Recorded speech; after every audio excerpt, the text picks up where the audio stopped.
유럽 쪽으로 한번 넘어가 보도록 하겠습니다. 요즘에 하도 이제 미국에서 이슈라고 해봐야 미중 무역 협상 뭐 아직도 딜 얘기만 하고 있으니까 사인은 아직도 안 하고 있고 이제 언제가 사인하겠죠. 근데 어떤 내용이 들어갈지는 이제 서로 이미 다 어느 정도 얘기가 끝난 상황이니까 그러면 이제 유럽 쪽 한참 시끄럽습니다. 시끄러운 유럽 쪽 한번 알아볼 텐데요. 지난주 후반이죠. 영국하고 EU가 브렉시트 합의안을 도출하겠다. 이렇게 얘기를 한 바람에 제가 토요일날 회사를 갔습니다.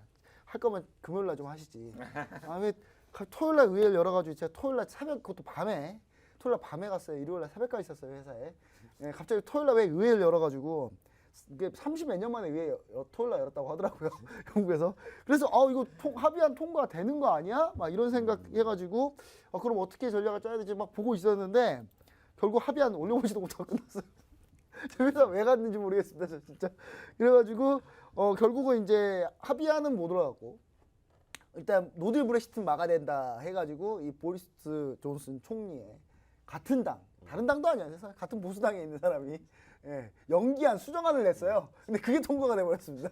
그러면서 또 이게 브렉시트 합의는 했는데 그거 통과 못하고 수정안 연기안만 지금 올라가서 통과되니까 저는 보리스 총리가 저는 이 사람이 겉과 속이 많이 다른 분 같아요. 이게 갑자기 무조건 노딜 브렉시트 해야 된다라고 하면서 합의안 어떻게든 상정하겠다 했는데 영국 하원 의장이 시원스럽게 브렉시트 합의안은 포결을 아예 불허해버렸죠. 불허해버리면서 이제 완전히 또다시 미궁 속으로 빠졌습니다. 도대체 이거 합의 왜 했는지 모르겠어요. 그래서 지금 들린 얘기는 이제 결국 이렇게 되면 의석수로 이겨야 되잖아요. 의석수로 자기들이 왕창 이겨가지고 합의안을 통과시킨 길밖에 없는데 그럼 조기총선하자는 얘기가 나오기 시작하고 있습니다. 자, 이거 조기총선 했다가 만약 근데 영국 보수당이 아니고 영국 노동당이 이겨버리면 끝나는 거죠 이제. 브렉시트 다시 없던 얘기 되는 건데 자 상황이 이제 이렇게 좀 흘러가고 있어요. 유로화가 사실 합의안 나왔다는 것 때문에 좀 올라왔는데 다시 살짝 밀렸거든요. 이제 이거 다시 또 미궁으로 다시 또 빠지는 그런 상황이기 때문에 늪으로 빠지고 있거든요. 다시 브렉시트 늪으로. 자 어떻게 전략을 세워봐야 될까요? 여기서 다시 꺾일까요? 아니면 살짝 밀렸다가 다시 반등 기미가 있을까요? 또 이번 주 24일날 22 통화정책회의 있거든요. 마리오 드라기 마지막 통화정책회의. 자 여기까지 해가지고 한번 얘기를 한번 듣고 싶은데 먼저 리치스타님. 네. 어떻게 보고 계시나요? 일단 유로화 어떻게 매매해야 될까요? 일단은 제가 지난 방송, 지지난 방송 지난달부터도 얘기했죠. 유로 같은 일정 공부 때 여기서는 무조건 매수를 봐야 된다고 계속 말씀드렸던 자리여서 우리는 이미 매수를 해서 시원하게 올랐어요. 시원하게 올라왔습니다. 시원하게 올라왔기 때문에 그리고 제가 그때도 말씀드렸어요. 1.12 되면은 어쨌든 잠깐 버려야 된다. 물론 1.12보다 좀 더 올라갔어요. 1.12, 1.122까지 올라갔죠. 정확히 지난 이 시간이었던 것 같아요. 네, 맞습니다. 근데 이제 일단은 이제 여기서는 관망을 해야 되는데 제가 봤을 때 여기서는 좀 더 눌리지 않을까 이렇게 생각됩니다. 왜냐하면 약간 눌리길 바라고 있어요, 솔직히. 왜냐 눌리길 바라야 다시 또 매수를 할 수가 있으니까 조림이 아니라 조정도 괜찮아요. 조정이 조정이 된다. 네, 조정이 된다면은 1.1 깨져도 돼요. 그러면 또 매수 된다. 쪽으로 봐도 어차피 유로 같은 경우는 환율이라서 브렉시트가 결국에 해결 안 될 건 아니고 결국에 해결은 될 거예요. 그리고 노딜로 가지는 않을 것 같아요. 저는 어떤 생각이냐면요. 그 브렉시트가 다시 조기총선에서 보수당이 완패를 하고 노동당이 올라가서 다시 제2국민투표를 해서 브렉시트를 없앨 것 같습니다. 제 생각은 그냥 한 3년 동안의 과정이 앞으로 그럴 것 같아요. 제가 사실 이거 하기 전에 지난주에 그랬거든요. 합의안 나왔다. 이 합의안 분명히 통과 못한다. 근데 역시나 아니나 다를까 통과 못했어요. 영국은 지금까지 뭘 시원하게 지금 한 게 하나도 없어요. 브렉시트 초창기에 났던 거 그대로 유지되고 있는 거예요 지금. 그래서 뭐 합의안도 된 것도 아니고 브렉시트를 한다는 것도 아니고 또 안 한다는 것도 아니고 되게 애매한 상황에서 지금 있거든요. 그러다 보니까 일단은 유로가 그러다 보니까 조금 약간 모양새가 별로 좋지 않아요. 근데 이제 거기 있으면 이제 마리오 드라기 물론 이제 우리 쪽에서는 그냥 슈퍼 마리오라고 하죠. 네, 저는 이제 양치기 마리오라고 하고. 양치기 마리오. 저는 이제 슈퍼 마리오라고 하는데 어쨌든간에 마리오 드라기 총재가 이제 연설을 하는 게 있는데 거기서 이제 또 어떻게 나올지 모르지만 일단은 마리오 드라기 총재가 약간 그래도 전체적으로 보면 유로한 밴드로 좀 보시는 상황인가요? 일단은 제가 봤을 때는 그렇습니다. 일단은 많이 빠지면 좋고 많이 빠지면 좋은데 일단은 모양새도 빠져야 되는 모양새고 당분간은 관망? 네, 당분간은 관망하시는 게 약간 나을 것 조정세가 같아요. 나올 것 같다? 네, 맞습니다. 알겠습니다. 그럼 야식인동 대표님 봤을 때는 유로화 요즘 유로화에 관심 두는 사람이 많아요. 왜냐면 한동안 매매 안 했다가 네. 갑자기 많이 움직이니까 재밌네. 해가지고 근데 그렇게 하거든요. 유로화는 이제 그 10월 한 초부터 네. 한 10월 10일까지는 재미없는 구간이다. 네. 네, 손 놓고 계셔라. 제가 말씀을 드렸었고, 워낙에 지금 유로화 자체가 많이 빠지다 보니까 지금 뭐 EU에서의 지금 뭐 경제 지표, 워낙 안 더군다나 좋죠. 미국과 네. 중국의 이 무역 이 전쟁 때문에 인해서 또 중국이 또 유럽 쪽에 또 투자하는 게 많아요. 투자하는 게 맞아요. 많잖아요. 네, 맞아요. 그러니까 그러다 보니까 유럽이 이도 저도 못하는 그런 상황이다 네. 보니까 영국 입장에서는 브렉시트를 하든 안 하든 만약에 또 전체적인 유럽 쪽에 경제 부양책을 쓴다 하면 또 영국 국민들이 또 내야 되는 세금들이 많고 맞아요. 지금 많아요. 독일도 지금 그 제조업 경기 자체가 좋지가 않단 말이에요. 예. 그러다 보니까 유로화 자체가 워낙에 많이 떨어졌었고, 근데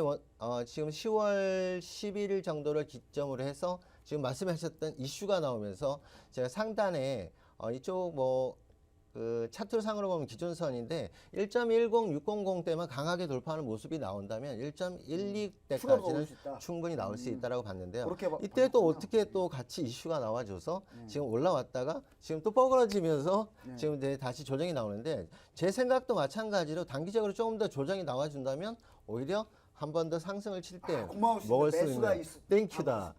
두분 다 그런 식으로 가지 않을까. 떨어지면 땡큐. 그렇죠. 그러니까 어차피 영국 쪽도 지금 영국판 트럼프의 그런 그런 트럼프라고 형태가 자기는 아닐까. 그렇게 얘기하고 있어요. 이제 그런 식의 지금 행위를 하고 있는 게 아닐까 싶어서 좀 더 눌려준다라면 1.11 되면 제일 좋고요.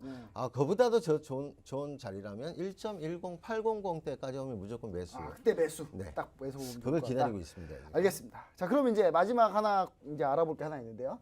요거는 이제 간단하게 코멘트 해주시면 될 것 같아요. 시간이 많이 없어가지고. 자, 10월 금리 인하 가능성이 좀 올라갔습니다. 지표가 워낙 부진하게 나와가지고요. 전도표가 많이 올라왔죠. 네. 근데 갑자기 그럼 이제 이런 얘기가 있더라고요. 12월 15일 날이 이제 미중 무역 협상에서 추가 관세 부과하냐 마냐의 기로에 있는 날인데 이날 상황 뒤에 FMC가 있단 말이에요. 그래서 관세 부과하면 금리 올릴 거고 관세 부과 안 하면 금리 안 올릴 거다. 약간 이런 얘기들이 있어요. 자, 그럼 10월, 12월 금리 어떻게 할 건지 그 부분에서 한번 리시스타님께서 한번 간단하게 한번 얘기 한번 해주시죠. 너무 어려운 걸 저한테 먼저 물어보신 거 아니에요? 아니 제가 농담입니다. 하겠습니다. 아니 농담이에요.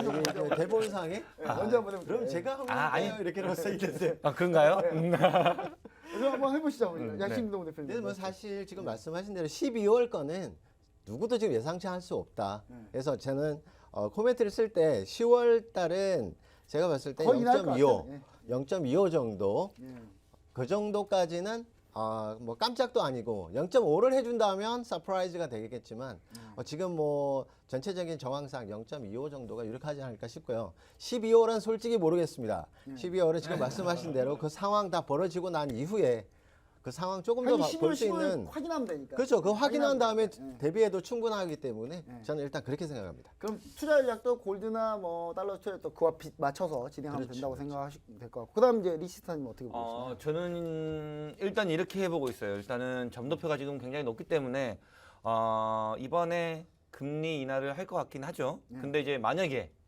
반대 방향도 한번 생각해 보세요.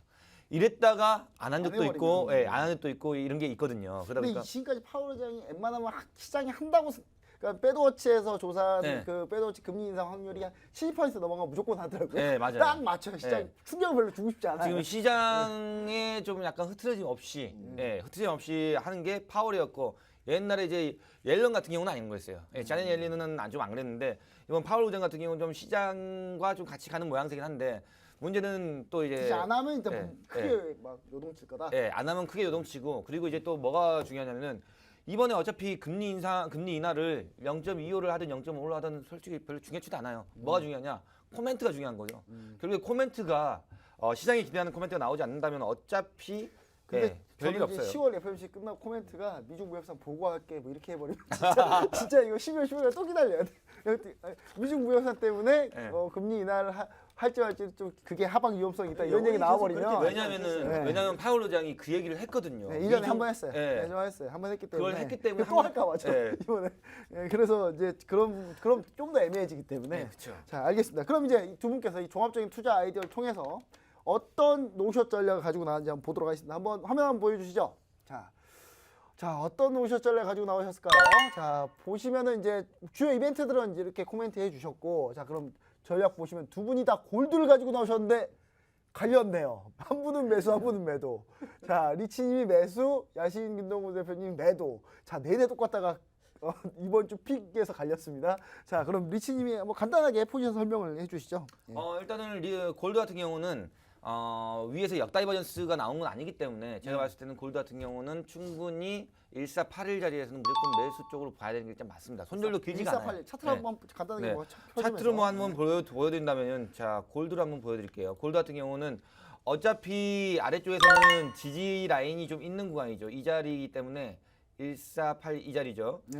그러니까 이제 1481 정도 자리가 지지가 있는 구간이기 때문에 그 자리를 무너뜨리면은 어쨌든 손절하면 되는데 손절 라인 자체가 그렇게 길지가 않습니다. 여기죠. 짧은 라인이기 자, 예. 때문에. 여기이기 때문에 1481 정도 내려오면 일단은 매수로 좀 보셨다가 얘는 이제 상방을 좀 더 노려봐셔도 솔직히 괜찮습니다. 매수를 보는 왜냐면은 게 좋다. 예, 나스닥하고 S&P 자체도 네. 신고가를 갱신하는 하고 있지 않지 않습니까? 그렇기 때문에 나스닥하고 S&P가 또 무너지면은 골드는 또 힘을 올라가니까. 또 굉장히 많이 받는 종목이거든요. 그래서 알겠습니다. 그렇게 생각하고 있습니다. 그럼 이제 야신동훈 대표님 봤을 때 매도 어떤 포인트로 가지고 나오셨나요? 지금 뭐 포인트가 갈렸다라기보다는 약간 전략의 차이예요. 하단에서의 매수냐 아니면 상단에서의 매도냐 매도냐. 뭐, 네, 뭐 이거예요. 이 부분인데 사실 완전히 제- 같은 지점에 갈린 건 아니고. 그래서 제가 아까 오후에 이제 연락받고 네. 제가 오후 시간대 제가 드린 이제 전략은 네. 오늘 뭐 단기적으로 봤을 때는 올라오면 1497점 이제 내외에서의 매도 전략을 드렸어요. 그래서 네. 지금 1498선 찍고 뭐 하단으로 한 4, 50틱 정도 빠졌기 때문에 일단 저는 뭐 수익을 일단 좀 냈기 드렸기 때문에 네. 그래 올라오면 근데 매도 그래서 기준은 올라온다 약간 하더라도 지수 선물의 급락만 아니라면 단기적으로 봤을 땐 골드가 좀 횡보 혼조의 흐름 가능성이 더 높아요, 사실은. 그래서 단기적인 전략을 안 들이면 여러분 뭐 아무것도 할 수 없기 그쵸? 때문에 네. 상단에서는 매도 포인트를 포인트를? 드렸던 거고 아. 그래서 제 단기적인 매도 포인트의 또 목표가는 또 1480이에요. 그렇게 설정을 드렸기 때문에 결국은 비슷해요. 두 그죠. 분이. 결국은 네, 똑같은 비슷합니다. 이제 그런 얘기가 아닐까 싶습니다. 그래서 알겠습니다. 단기적인 전략으로만 좀 대응하시기 바랍니다. 네, 알겠습니다. 일단 이렇게 해서 두 분의 픽을 봤더니 자세히 보니까 또 똑같네요. 자, 알겠습니다. 자, 이렇게 해서 저희가 준비한 내용 마치도록 하겠고요. 바로 퀴즈 정답자 한번 말씀드리겠습니다. 제가 퀴즈 정답자 어렵다 그랬는데 다 맞추셨네요. 일단 퀴즈 정답자 한번 보여드릴게요. 퀴즈 정답은 2번 바이오제니언데 3560-9598-9336님 이 세 분께서 맞춰주셨습니다. 저희가 꼭 내일 연락드려서 저희가 상품 전해드리도록 하겠습니다. 자, 저희가 준비한 내용 여기서 마치도록 하겠고요. 이 두 분께서 바로 저희가 무료 방송 한다고 하니까요. 바로 토게스타 검색하셔가지고 이 두 분 찾아가시면 실시간으로 가이드를 받을 수 있습니다. 꼭 함께 해주셨으면 좋을 것 같습니다. 저희는 다음 주 이 시간에 다시 뵙도록 하겠습니다. 감사합니다.